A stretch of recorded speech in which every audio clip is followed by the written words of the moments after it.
Hola, hola, bona tarda. Ens trobem aquí avui, aquesta tarda, per parlar d'un tema molt interessant, el bon ús de les pantalles. No sé, és un tema prou complicat.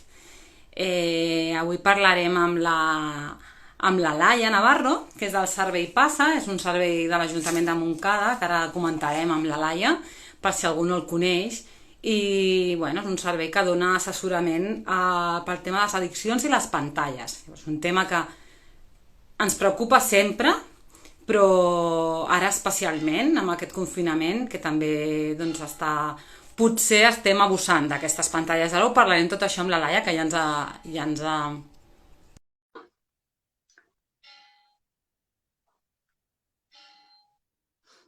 Ara anirem per aquí. Hola, Laia, et veiem del revés. A veure... Ara, ara sí. No és a la primera que li passa això, o sigui que no pateixis. Girar el mòbil és una mica complicat. És complicat. Estava comentant, mentre es van incorporant les persones que vulguin seguir aquest directe, que avui parlarem d'un tema que sempre ens preocupa, que és el bon ús de les pantalles, i que potser amb aquest confinament encara més, no? Perquè jo crec que potser estem abusant, no sé, ara mirarem a veure quina és la teva percepció també. Sí, una mica sí. Però és un moment complicat, no? En tots els sentits. I les pantalles, doncs un mes, no? Perquè ara és una mica que ens forcen a utilitzar doncs, el teletreball o a fer... Clar, jo, A de utilitzar... fet, mirant de preparar aquesta conversa amb tu, estava repassant, que aprofito també per dir-ho, un programa de ràdio que vam fer la temporada passada sobre l'ús de les pantalles, i clar, moltes de les coses, el programa es diu Signatura 020, el fem les ràdios i està al bloc de les biblioteques, no? Doncs moltes coses de les que comentaven, ara amb el confinament eren supercomplicades de posar en pràctica, no? Perquè els nens cap pantalla, ara anirem desgranant tot això, I ara el cole, telecole. Com ho Clar, fem tot això? un moment encara més complicat. Tot i així s'ha de dir que les pantalles en si no són dolentes, saps? No són ni bones ni dolentes, és un mitjà. Vull dir, tampoc no s'ha de criminalitzar. Però sí que hem de tenir cura d'algunes coses, òbviament, hi ha riscos. Val. Llavors, la primera pregunta, Laia, ús de les pantalles. Vosaltres heu començat, no sé si heu començat ara fa poc, una campanya municipal per promocionar sobretot doncs, el bon ús de les pantalles.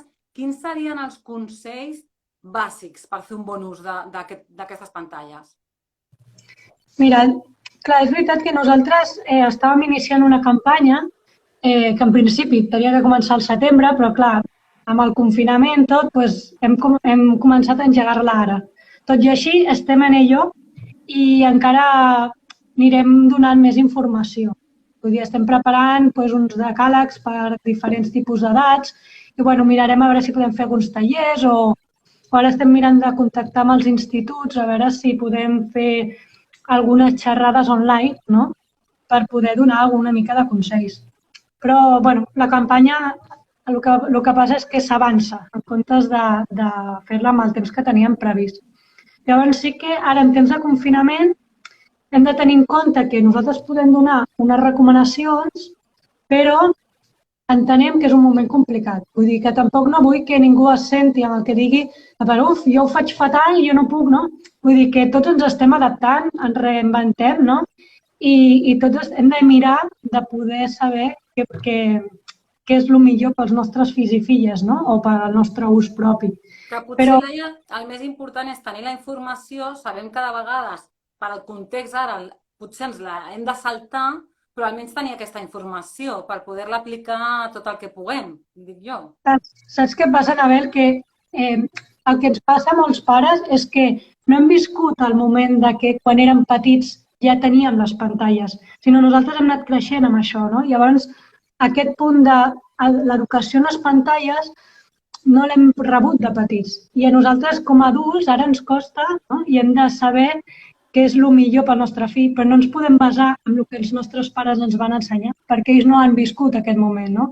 Són, són, és un moment excepcional, no? I que anirà creixent. Llavors som els primers que ens hem d'informar i hem de poder saber què és lo recomanable i també pels estudis que s'estan fent, que ara cada cop hi ha més estudis, no?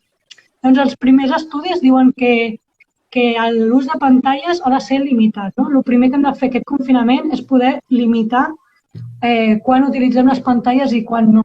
Llavors sí que molts estudis recomanen que màxim hauríem de fer 2 hores diàries de totes les pantalles. A partir de quina edat, Laia?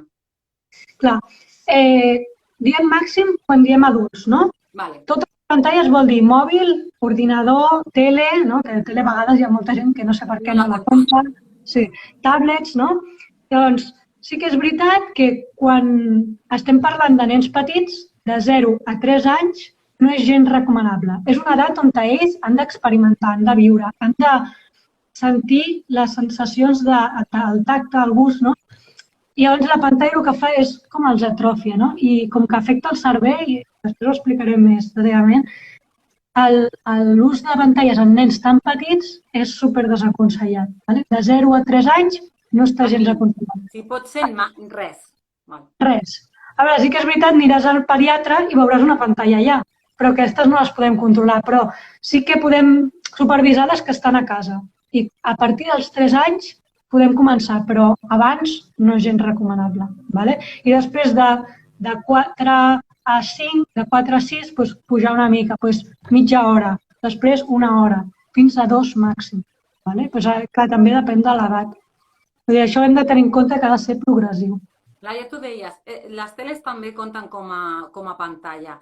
És pitjor una tablet que una tele o els efectes és igual? Perquè a mi em fa l'efecte que quan els nens petits tenen accés a poder canviar ells sols amb la tablet, no? Que pots fer pum, pum, pum, encara tenen aquest component més compulsiu de aquest no m'agrada, aquest no m'agrada. En canvi, la tele, tot i ser negativa, has d'esperar, no sé, té un altre ritme. És el mateix o...?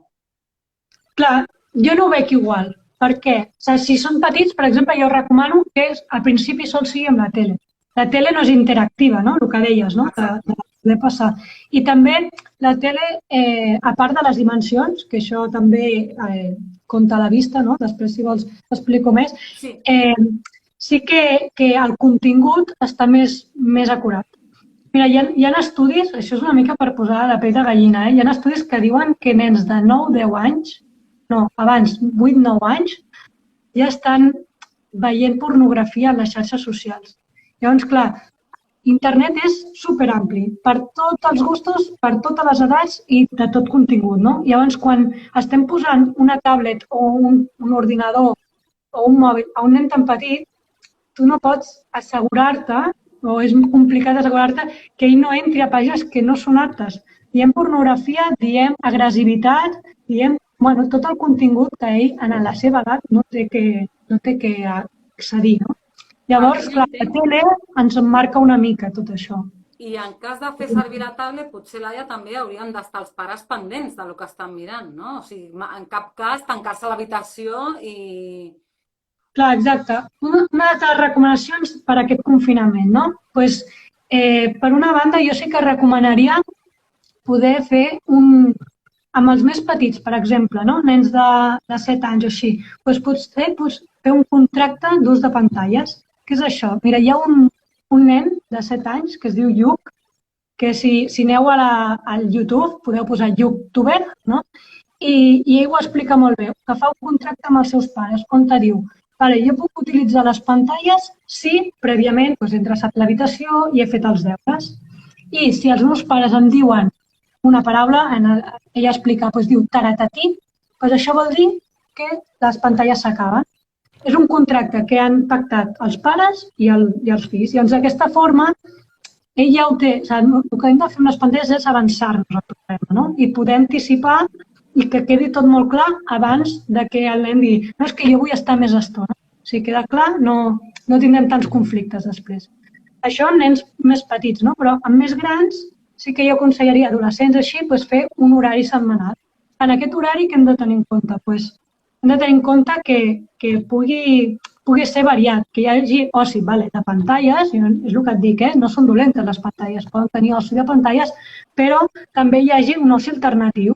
pues, no sé, pues, ara en confinament pues, faig ioga o faig exercici a casa o diferent tipus d'alternatives o manualitats o pinto, el que sigui, no?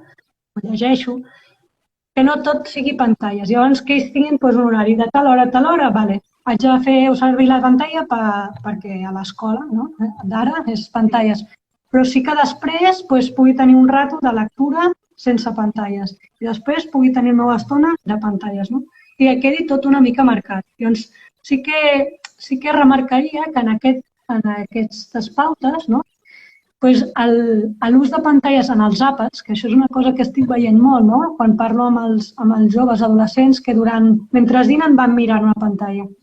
Bueno, penso que els àpats, i més ara que estem tots junts, no? Amb la família, ha de ser un moment per aprofitar i conviure plegats, no? Poder-nos conèixer, saber què és el que els preocupa al nostre fill o filla, o inclús com a fill saber què és el que preocupa als nostres pares, no? És un moment de cohesió. I a vegades fem les coses sense donar-nos compte, poder doncs, assegurir el menjar, no? Que estem menjant, poder doncs, agrair el que estem menjant. A vegades fem les coses mirant la pantalla i no som conscients del que fem. No? Bueno, dèiem que de vegades això, no? Que el mòbil és com el millor cangur, entre cometes, perquè dius, bueno, ho poso sense tenir en compte les conseqüències que venen després. I que molts joves, això passa a totes les edats, però que en un estudi també deien que els joves moltes vegades ho feien servir per necessitat d'acompanyament, perquè potser els pares, parlo en una situació de no confinament, els pares estan treballant molta estona i llavors fan servir el mòbil doncs, com per sentir-se connectats perquè no se sentien escoltats, no? I això que dius és com molt important. Ei, famílies. Aquests dies de confinament he estat llegint un llibre que va de pantalles. És de l'autor Marc Massip i es diu Desconnecta. Sí. Amb la dieta digital. Molt aconsellable, no? Sí. Qui vulgui, doncs, que se'l pot comprar. I ella explicava que ell fa moltes xerrades amb adolescents i el 70% dels adolescents amb els que fa xerrades sempre els hi pregunta si en algun moment donat han vist que els seus pares no els hi feien cas perquè estaven mirant la tablet o estaven a l'ordinador o al mòbil. I un 75% deia que era així, que no se sentien escoltats pels seus pares perquè en algun moment doncs, no estaven pendents d'ells. No? Vull dir que és un alt percentatge que hem de tenir en compte també com a adults, no? Quin exemple estem donant. Sí. Ara, Laia, que has parlat del llibre del Marc Massip, que va ser precisament una de les persones que vam entrevistar en aquest programa que et deia, ell era molt radical, no? I deia que, per exemple, quan hi ha moments d'addicció, que ara veurem com els podem detectar també, doncs el tema de videojocs d'arrel, o sigui, d'arrel, i el tema dels mòbils potser sí que limitant l'ús i fent això que tu comentes dels horaris, no? Què passa amb els videojocs? Realment és un problema que està present? Ho veieu, el passa? Sí, els videojocs és tot un món, podríem fer una videoconferència sol de videojocs, però és un tema preocupant perquè que els videojocs ja estan pensats per ser addictius. De fet, l'OMS, l'Organització Mundial de la Salut, ja ha reconegut un trastorn d'addicció en videojocs. Vull dir, cosa que, clar, això és algo molt ràpid, no?, el tema de les pantalles, i estan veient que el tema dels videojocs és preocupant perquè actuen en base a una recompensa. Quan tu jugues a un videojoc, diuen, vale, si pagues això o si dones uns diners, doncs et donaré més monedes o et donaré un servei que a tu t'agrada. Llavors, clar, són recompenses que dic, o si ho faig bé, canvio de pantalla. Doncs el cervell actua de forma que els circuits neuronals els agrada que tinguis aquesta recompensa. Generen dopamina, no?, que es diu. Llavors, la dopamina el que crea és que, a poc, cada cop que no et donen una recompensa, doncs tu estiguis malament i en vulguis més. I cada cop demanis més. És com quan volem xocolata, que tenim un antro, doncs això a l'extrem, no? Doncs, vull dir, les pantalles i els videojocs doncs encara més actuen al cervell. De fet, redueixen la massa cerebral del neocòrtex, no? Ens hem de tenir molt en compte, perquè el neocòrtex és la part del cervell on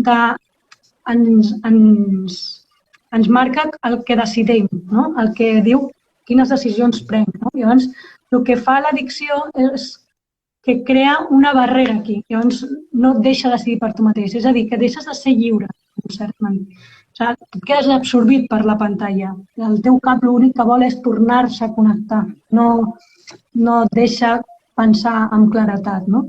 Llavors hem de pensar que és una cosa que no és que els joves o els nens no vulguin, sinó que arriba un punt que no poden, perquè s'han fet unes connexions neuronals que els impedeix, no? Llavors, òbviament, no és res irreversible, no? Es pot treballar i per això hi ha experts que ho treballem, però clar, no es pot exigir com si fos algo tan fàcil. No? A vegades... Doncs sí que per no arribar a aquests punts, doncs, en tema de videojocs o en tema de totes les pantalles, és important doncs, que a l'ús de les pantalles, els videojocs estiguin en un lloc comú, perquè hi hagi aquest punt de supervisió que tu explicaves. No?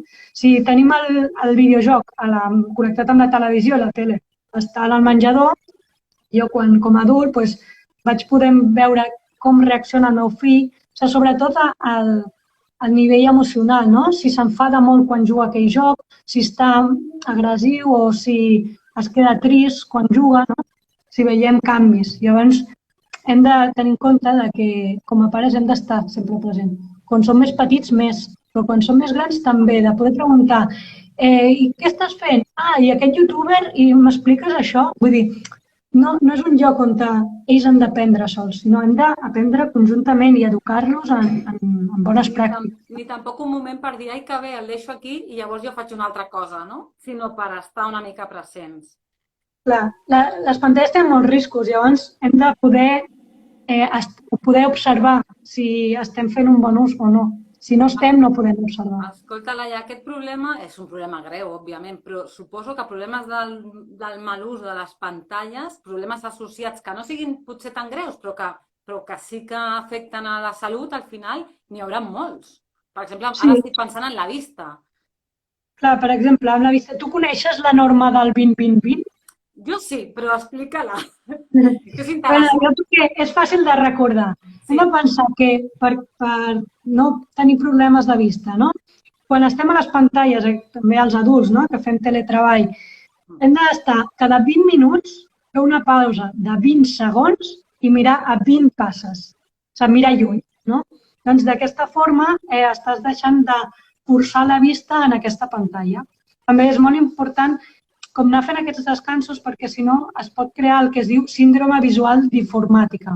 És un síndrome on, no sé si us ha passat aquests dies, si heu fet més ús de pantalles de lo normal, doncs que teniu els ulls vermells, us piquen, com no tens molta sequedat, no? Els ulls també és molt bo anar parpellejant molt.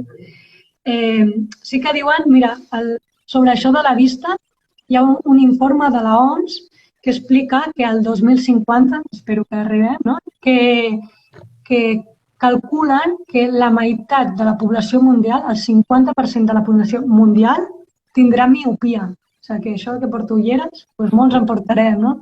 Vull dir que clar, el fet de tenir tant ús de pantalles també s'està afectant a la nostra miopia, a l'ull gandul també. Vull dir que hi ha tot un tema de... I jo, que parlo amb molts adults, i jo mateixa, l'insomni, té a veure també amb la pantalla, la llum blava i tot això? Perquè la hiperconnexió, en aquest cas ja no sé si és tant per mirar la pantalla, sinó per estar constantment connectats, no? A l'actualitat, a les notícies, al Twitter, al no sé... I després, afecta la son? I tant, o sigui, el que afecta és en la fase REM del son. O sigui, en el moment en què dormim més profundament, si estem exposats a les pantalles, sobretot no es recomana una hora abans d'anar a dormir. Vale? Llavors, estem exposant molt a les pantalles, el que fa és que altera el circuit del son, la higiene del son, que es diu. Doncs això de la llum blava que deies, és com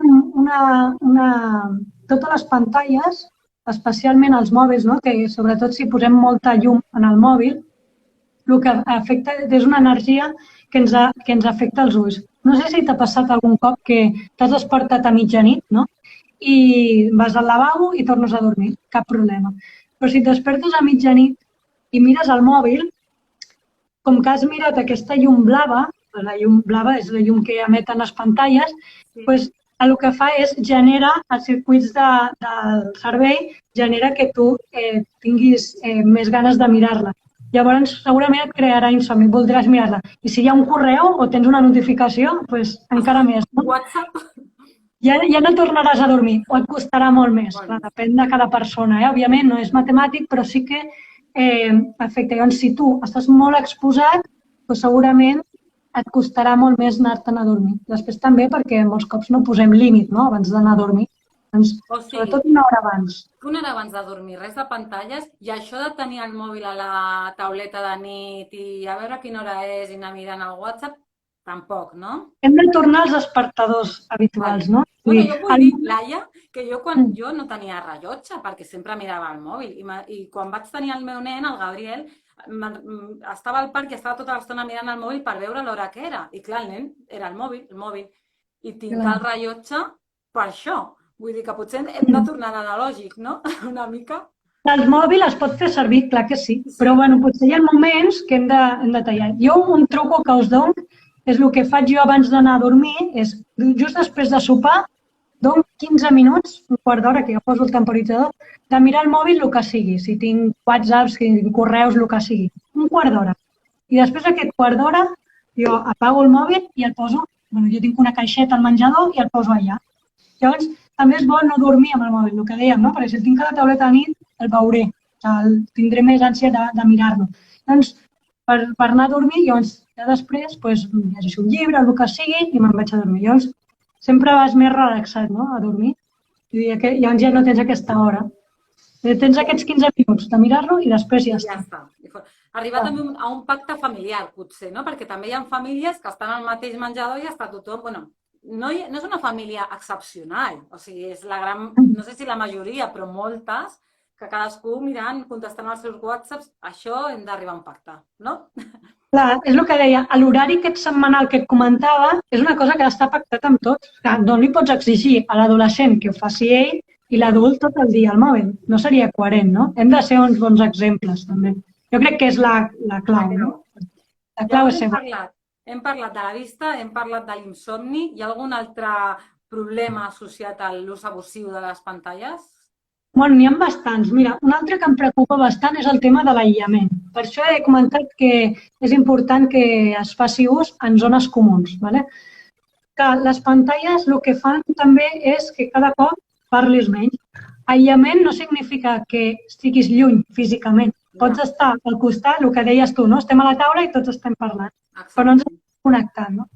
Llavors, la mirada, el fet emocional de saber com està l'altre, de preocupar-se, això és una cosa que com a nens anem aprenent a poc, no? I anem experimentant. Si de ben petits ja aprenem a que la gent no en fa cas, la gent sol en fa cas al mòbil i potser els contactes que tinc, que potser són likes i ja està, clar, el sentiment de solitud, el sentiment inclús ja pot arribar a una patologia depressiva, no?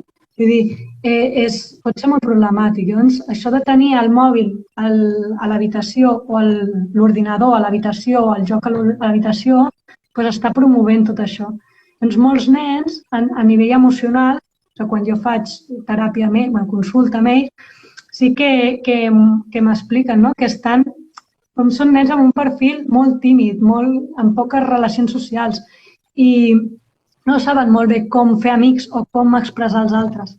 Això, clar, no ho han après tampoc, no? Llavors, s'ha de poder dir ara sí i ara no, poder determinar els moments, no? De fet, jo havia sentit que això estava, no sé si tens alguna informació, però que el que abans feia l'alcohol, que els nens feien el botellón i es desinhibien i el tímid no li costava parlar, ara està sent substituït per les pantalles, no? I que es veu potser menys alcohol, però es consumeix molt més les pantalles i que no són més bones, que sembla que potser no són tan nocives i...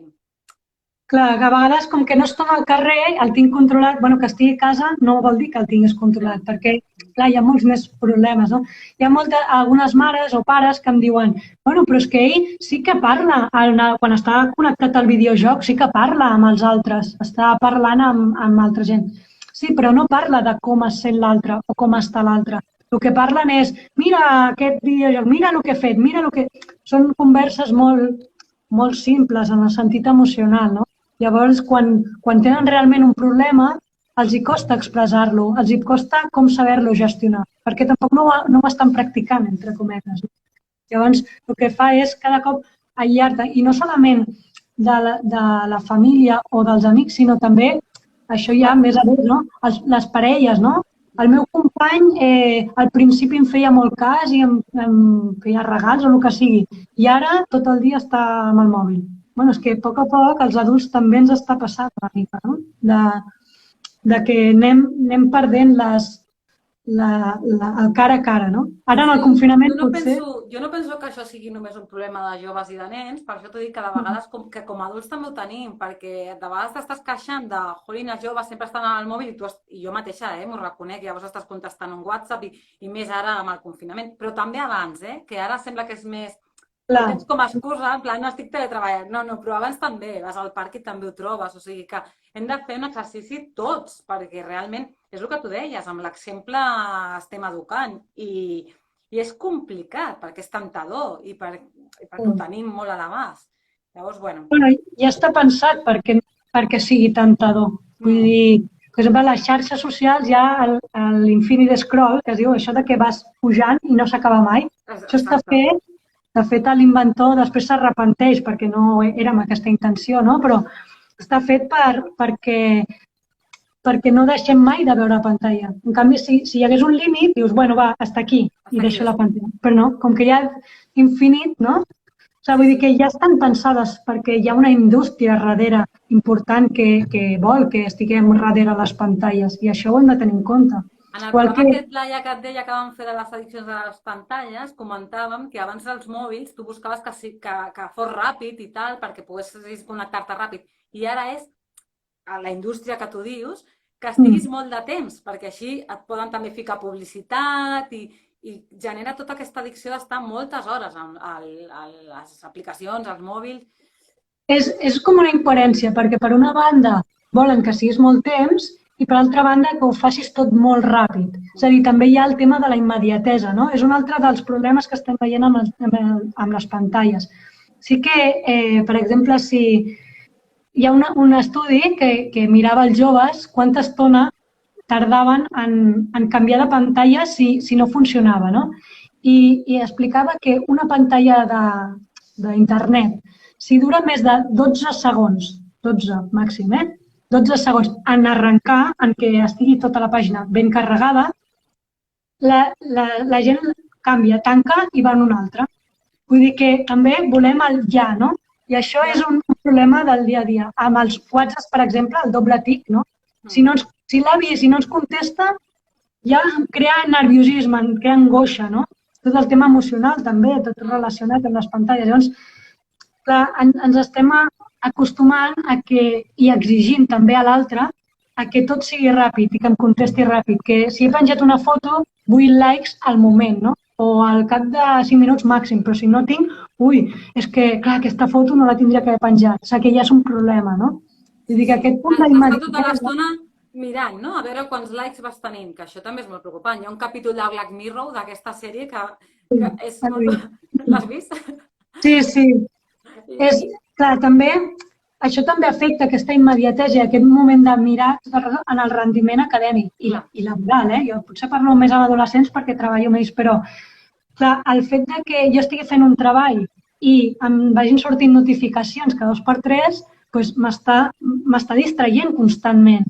Cada 2x3 estic mirant, no el miro. Però realment hi ha un estudi que van fer no sé si has vist aquest programa de No pot ser, del Jordi Basté. Bueno, n'ha fet molts.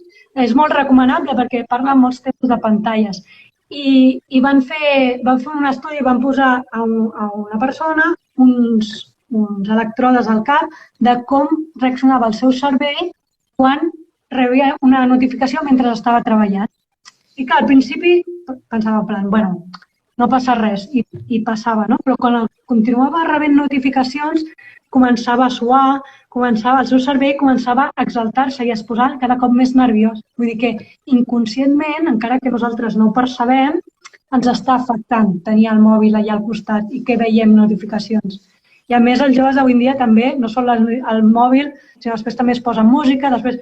Doncs sí que és veritat que tenen el que es diu la multitasca, no? Que poden fer moltes coses alhora, però no fan les coses amb tanta profunditat, no? O amb tanta atenció com tindrien. Llavors, això... Nosaltres, Laia, des de la biblioteca també hem notat i ho hem parlat i es veu que sí, que és bastant, o sigui, que és extensiu a molts joves, que també els hi costa molt la comprensió lectora, no? Perquè, clar, amb això que tu dius de la immediatesa, d'això no, vas llegint ràpid i titulars, ho heu notat, això també? Sí.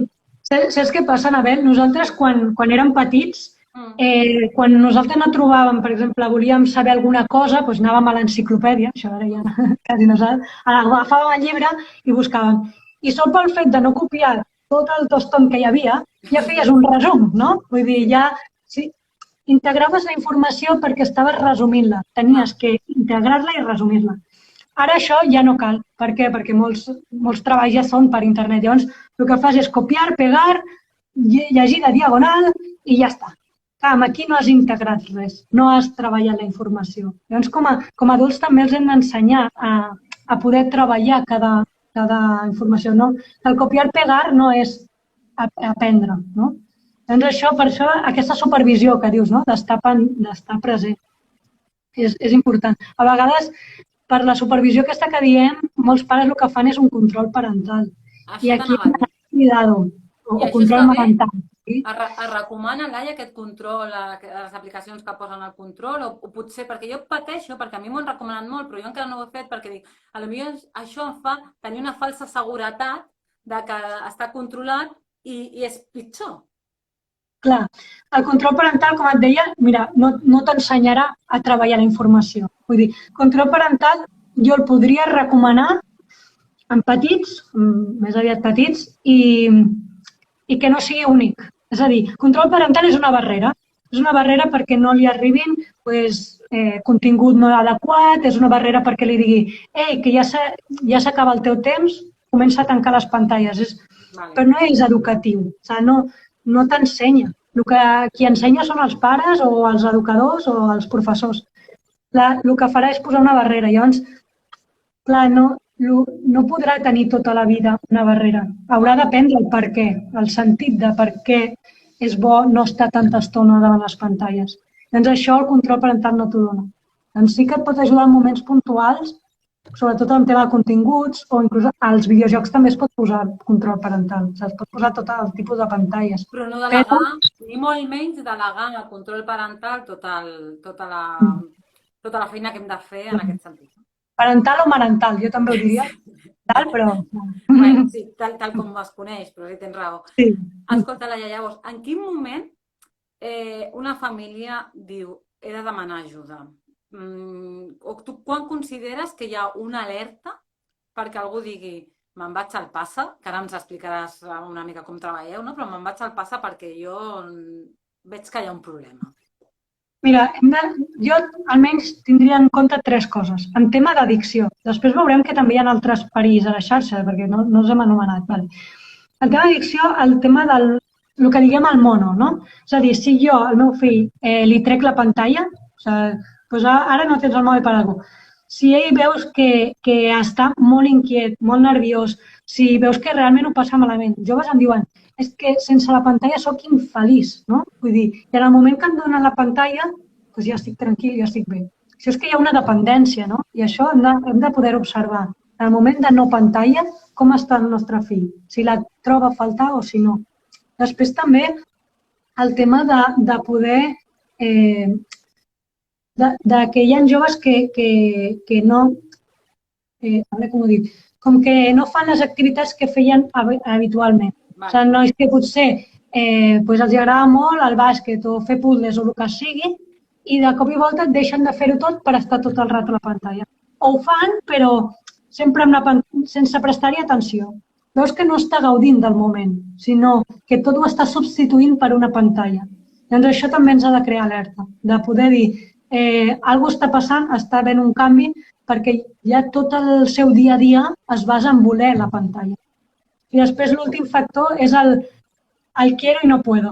És el dir, jo vull deixar les pantalles, és conscient, que això passa poc, però passa, és conscient que té un abús de pantalles, però sóc incapaç. No? Llavors aquí hem de demanar ajuda, perquè per això estan els professionals, per poder donar suport en aquest sentit. No? I si la família diu, la família o el professor, perquè no sé si treballeu també amb els instituts, perquè potser hi ha alguna família que no s'han adonat per això, perquè no, per lo que sigui, per les condicions que siguin, i demanen ajuda al PASA, vosaltres feu aquest assessorament, després deriveu cap a algun centre, com treballeu, Laia, des del servei PASA?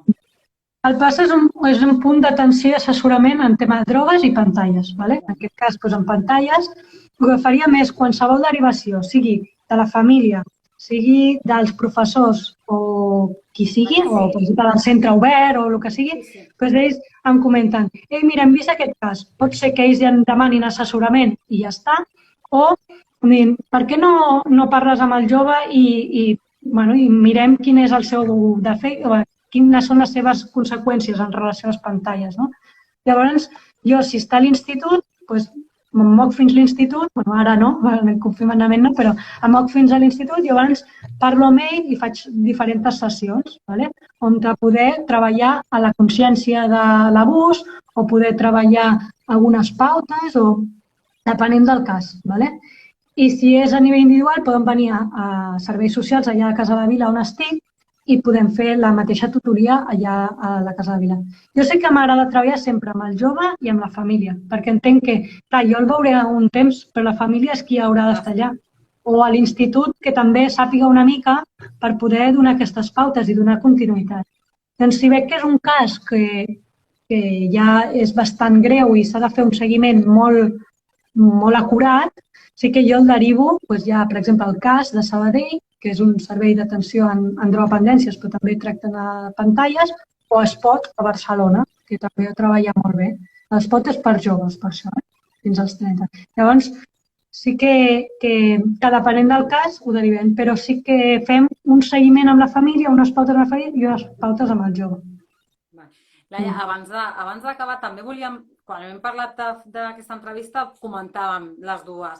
I què passa també amb aquelles famílies que posen tota la vida del seu nen o nena a les xarxes socials? Que a mi, hi ha hagut un cas, i això és personal però real, d'un nen que he conegut pel carrer perquè l'he vist a fotos dels seus pares, però que no l'havia vist mai. Però com que l'han posat tant, un dia l'he vist pel carrer i dic, ui, si aquest és el fill de fulanita. Què fem amb això? És complicat, A les xarxes socials hem de fer molta pedagogia. Hem d'ensenyar que cada foto que pengem, per molt que tu la borris del Facebook, de l'Instagram, sempre queda a les xarxes. És a dir, una foto que pengem, un comentari que pengem, es queda allà per sempre. El té Google o el té la xarxa que sigui. Llavors, abans de penjar-ho, hem de ser molt conscients de tot el que pengem. I el per què ho estem penjant. Què ens aporta penjar aquesta fotografia? Hi ha molts pares que fan fotos als nens petits i potser no estan, això aniríem a una part més ètica i moral, però no estan tenint en compte la privacitat d'aquest nen, perquè ell no ha pogut decidir sobre això. Potser aquest nen, quan sigui gran, no li agrada veure's quan era petit a les xarxes socials. Ningú li va preguntar, no? Ens hem de tenir molt en compte què pengem. I quan pengem una foto, a vegades surt més gent. Hem de poder demanar consentiment. Per molt que un dia em va dir, sí, no passa res. Bueno, la gent pot canviar d'opinió, no? I potser ara no. Llavors, et fa res que pengi la foto? Això ens hem d'acostumar a poder-ho preguntar, perquè no deixa de ser una foto que penges sense que jo t'hagi autoritzat i potser això crea més. Hi ha moltes empreses, un 60% de les empreses espanyoles que abans de contractar algú miren les seves xarxes socials. Llavors, clar, imagina't... Reputació digital, no, Laia? Tot això que tu vas deixant, tot aquest rastre que vas deixant a les xarxes, es diu reputació digital? És la reputació? Sí. Llavors, clar, si, per exemple, estan triant entre dues persones per contractar algú i veuen que tu tens la foto d'aquella borratxera que no sé què, bueno, potser s'ho pensen, no? Llavors, també hem de mirar de posar la privacitat, clar que sí, però tot i així, tot i la privacitat, la foto queda allà. Llavors, hem de tenir en compte què pengem i com ho pengem, no? I de fet, això que tu deies que estem en una nova generació perquè estem educant en pantalles i nosaltres no vam tenir aquests referents perquè no van créixer en pantalles, també passa amb això, perquè ara no sabem si aquests nens que tenen tota la seva vida al Facebook després denunciaran els seus pares. Això ens trobem en un món que no sabem cap a on anirà, no? Perquè legalment encara no està super resolt, suposo. Clar, exacte. Per això clar, encara no hem vist totes les conseqüències que pot tenir les xarxes. Vull dir, per exemple, a nivell postural, els nens avui en dia estan mirant el mòbil tot el rato amb el coll inclinat, no? Amb l'esquena mal posada, hem d'estar rectes, hem d'estar còmodes. Llavors, aquestes conseqüències encara no les hem vist de quan ells siguin grans, quina repercussió tindran, no? O a la vista abans explicàvem, però també hem parlat de la distància, no?, les pantalles. O sigui, quan mirem un mòbil, per exemple, hem d'estar a una distància prudencial, no la mateixa que una televisió. Un mòbil, per exemple, es diu que, per fer-nos una idea, entre la mà i el colze, més o menys aquesta distància. No podem tenir el mòbil aquí, hem de tenir amb una mica de distància. Doncs si vas a qualsevol lloc ja te n'adones que ho fem tots malament, perquè estem tots així, no? Hem de tenir nous hàbits i això no ho veurem fins a la llarga, no? I, per exemple, a l'ordinador, hem de tenir les mans extenses per poder mirar l'ordinador. O sigui, per exemple, està bé tenir com un teclat portàtil, si tenim un portàtil, un teclat per poder tenir la pantalla una mica més lluny, no?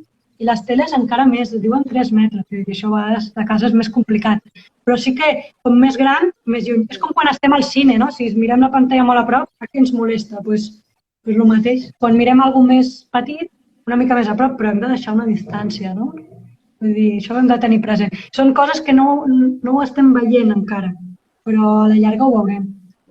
I ja per últim, vull preguntar també pel tema del ciberbullying i de tot això. Mira, clar, també són nous problemes, no?, que estan sortint. El ciberbullying, que és, o es pot dir e-bullying o ciberassetjament, són gent que està com fent bullying a través de la xarxa. Encara és més complexa, no? Perquè poden estar penjant una foto teva o xantatjant-te amb alguna cosa o burlant-te de tu, quin és el meu guapo, no? Però a sobre, per les xarxes socials que s'entera tothom. O sigui, ja no és sol l'entorn de la classe, sinó ja s'entera tot l'institut, no? Després també el tema del grooming. Tu saps què és el grooming? No, què és? El grooming que és quan un adult, per desgràcia, un adult està aprofitant-se d'un menor d'edat amb un objectiu sexual. És a dir, primer podem tenir fotografies d'ell, després fer una trobada, però amb un objectiu. I abans, clar, no sabem qui hi ha darrere. A vegades, el que fan molts cops és fer-se passar per una altra persona. I nosaltres estem pensant que és un noi o noia molt guapo i que em fa molt cas i realment potser no ho és, no? Llavors, clar, cada cop que quedem amb un desconegut hem de vigilar realment qui és. I com a adults també hem de vigilar amb qui queda els nostres fills, no? Perquè això pot ser molt perillós.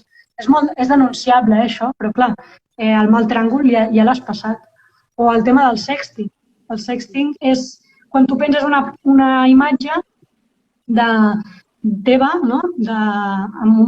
Amb una finalitat sexual o que vols agradar a algú, no? Pensant que sol la veurà aquella persona.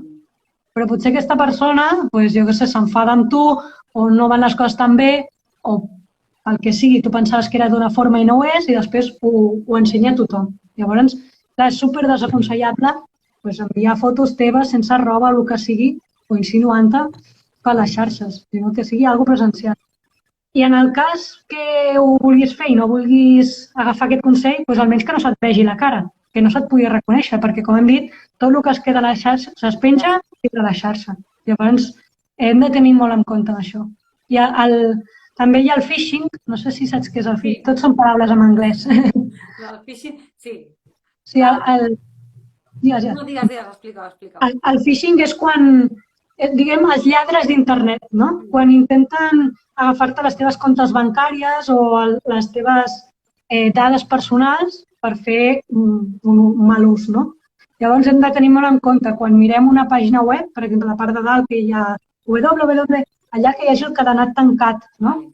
I a part del cadenat, si hi ha HTTP, ha d'haver una S. Aquesta S ens ha de donar una mica de seguretat. No és 100%, però hem de fixar-nos bé que sigui la pàgina que nosaltres volem del nostre compte bancari, que no sigui per exemple, si és .com, que aquesta no sigui .net, perquè Vale. ja juguen amb això, no? Intentar... I mai una compte, bueno, algú d'un banc et demanarà dades personals per correu, mai. Vull dir que t'ha de fer sospitar, no?, aquests missatges, però després, clar, et treuen diners i és algo greu, no? Tot això es pot denunciar, però clar, ja ho Però estic no tràmol, el que deies. sí. Com a pares hem d'estar pendents. Hi ha alguna cosa que m'he deixat i que vulguis dir, que vulguis comentar? Mira, uns consells que recomanaria amb el mòbil, així ràpid. Sé que Vale. no em queda temps, jo parlaria molta estona. Faria, per exemple, sobretot amb això es pot fer amb els mòbils més moderns, però bueno, ara molta gent ja ho podria fer, no? Si tu vas a configuració del teu mòbil, ¿vale?, a buscar coses, bienestar digital. El bienestar digital, per exemple, en el meu cas, et surt com una aplicació, ¿vale?, però si no, ho pots mirar. No, amb el bienestar digital allà et posa quants cops has obert el mòbil, quantes notificacions has tingut, quantes estones has estat amb el mòbil, en què l'has utilitzat, no? Llavors et fa com un gràfic de diari o setmanal. Llavors així pots dir, bueno, és que avui he fet massa ús o no he fet massa ús. Pots fer també temporal. Perquè és veritat que potser nosaltres tenim una percepció diferent, no? Dius, no, jo no el faig servir gaire. Després mires això i dius, home, que no, perquè una estoneta aquí, una estoneta allà i una estoneta aquí... No ens donem compte, no? I allà pots posar també temporitzador, en plan, no vull estar més de mitja hora a l'Instagram. Doncs poses mitja hora i llavors ja se't posa la pantalla gris, no? En plan, ei, que has estat mitja hora, menys que en siguis conscient, no? I després també no posaria a la pantalla principal del mòbil, no posaria apps. Per què? Perquè si jo quan obro el mòbil ja tinc a l'Instagram allà, és un acte reflex, sense pensar-ho. És millor que tu vagis a buscar perquè n'ets més conscient d'allò. Llavors així no ens fa, per exemple, si jo volia mirar l'hora, no ens fa acabar mirant a l'Instagram si se volia mirar l'hora, no? Llavors tenir en compte això. I ja per últim, per exemple, també aconsellaria als pares, sobretot aquells fills que són una mica desastres i tiren la caixa del mòbil, si aneu al mòbil i poseu asterisc, almohadilla, o com es diu, coixinet, no?, en català, 06 coixinet, allà veureu l'email del mòbil. Això ho hauríeu de tenir guardat. Per què? Perquè si un dia li roben el mòbil a vostre fill o roben el mòbil, jo truco a la companyia, tinc l'email, el número, és un número llarg, li dic l'email i el tanca directament. D'aquesta forma no faran un reús del mòbil i no t'entraran a les teves coses personals, no? Perquè al mòbil tenim molta informació. Sí, sí. I últim, puc dir una altra cosa? Que ara estava pensant en tema de videojocs, que m'has dit abans, hem de mirar el codi PEGI. No sé si saps què és. Mira, tinc un videojoc aquí. Aquest número d'aquí, el 12, no? Diu l'edat. Llavors, a la part de darrere també surt, es diu PEGI, que et surt, per exemple, aquest videojoc és per 12 anys i pot ja haver una mica de violència. Diu una mica el contingut. Llavors, quan comprem un videojoc pel nostre fill o filla, per molt que tota la classe tingui aquell videojoc i tal, nosaltres som responsables de l'educació del nostre fill, no la classe, no? Llavors, tenir en compte l'edat en què va recomanada. I si hi ha germans petits, també controlar, perquè molts cops els petits acaben mirant contingut no adequat perquè el gran ho està mirant, no? I hem de tenir una mica d'estratègia i saber quan toca cada edat. Crec que no és fàcil, No, no és gens fàcil. Per fer un resum, estem en una època complicada per l'ús de les pantalles. Si fem alguna cosa malament, tenir consciència i saber que almenys tenir la informació i intentar aplicar-la al màxim possible, perquè és veritat que costa, i sense tenir tantes alternatives, no? Perquè és això, tu dius abans, no? Alternatives d'oci que puguin sortir ara cada vegada es tenen menys en aquest període que esperem que sigui el més breu possible. Hem de ser creatius, no? Hem de ser creatius, sí. Coses n'hi ha que abans no existien les pantalles i també s'ho passa. Sí. És veritat que abans eren 4 o 5 nens i s'entretenien sols i amb els fills únics ara costa una miqueta més també. Però ens hem d'adaptar, hem de ser creatius, tenir consciència, estar els pares a sobre i deixarem, Laia, farem un post al nostre blog, deixaré el telèfon del PASA, deixaré els horaris, com la vostra pàgina, el vostre dades de contacte per si algú ho necessita, doncs que pugui tenir un accés a vosaltres, que feu aquest assessorament i que està realment molt bé i és molt necessari. A l'Instagram del Passa també en vaig penjant cosetes o quan estiguin els nous documents també els aniré penjant allà. És passa.passa, fàcil. Llavors allà podreu també contactar amb mi si qualsevol cosa, o si no em truqueu o el que sigui. I fem tant a nivell individual, fem atenció també a nivell grupal, perquè també estic fent als instituts, doncs a les aules, i també estem mirant de fer coses a nivell comunitari, per famílies i més a gran escala, no? Per tota Montcada. Però tot i així, que encara no us puc dir molt perquè ho estem treballant. Amb confinament ja ens farem ressò, estarem pendents, jo he pres nota i molts consells i ara mateix tancaré la sessió i em posaré a mirar lo del benestar aquest que has comentat. Benestar digital. Benestar digital.